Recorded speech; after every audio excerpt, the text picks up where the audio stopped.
Hi guys! Welcome back to my channel. Ang vlog natin for today ay gagawa tayo ng do-it-yourself lip tint. Yun. So, ito 20 pesos lang. 20 to 25 pesos lang. Makakagawa ka na ng lip tint mo.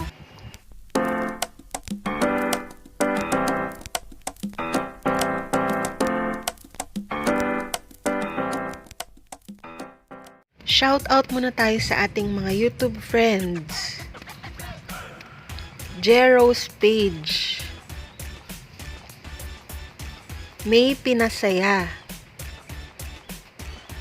and Simon Linsangan. Thank you po sa inyo. Ang gagamitin lang natin ay yung Tang Strawberry. Ayan. Strawberry Tang.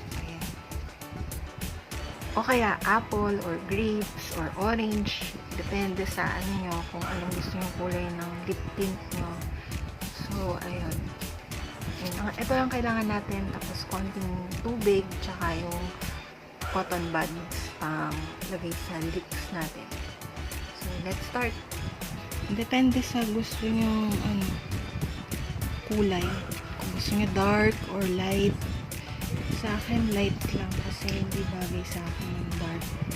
Tapos konting tubig. O, nilalanggam na.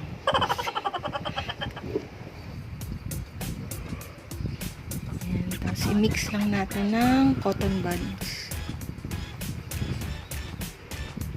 Ayan, ganyang kulay, okay na siya. Para sa akin. Kasi hindi bagay sa akin yung dark, mukha akong kontrabida. Ayan. So, pwede na siya. Marami na rin yan. Pang ilang araw mo na rin, ilang buwan mo na rin yan. Pero, syempre, papalitan mo kasi ano yan juice. Ayan.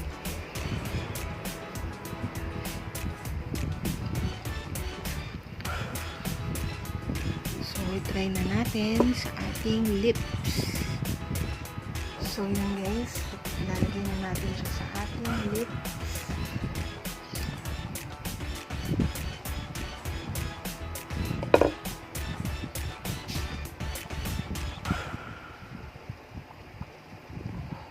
Ayan.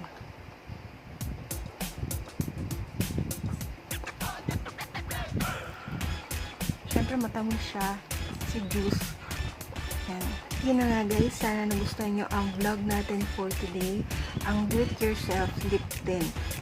Comment down below kung meron pa po kayong gustong i-feature natin sa next videos ko.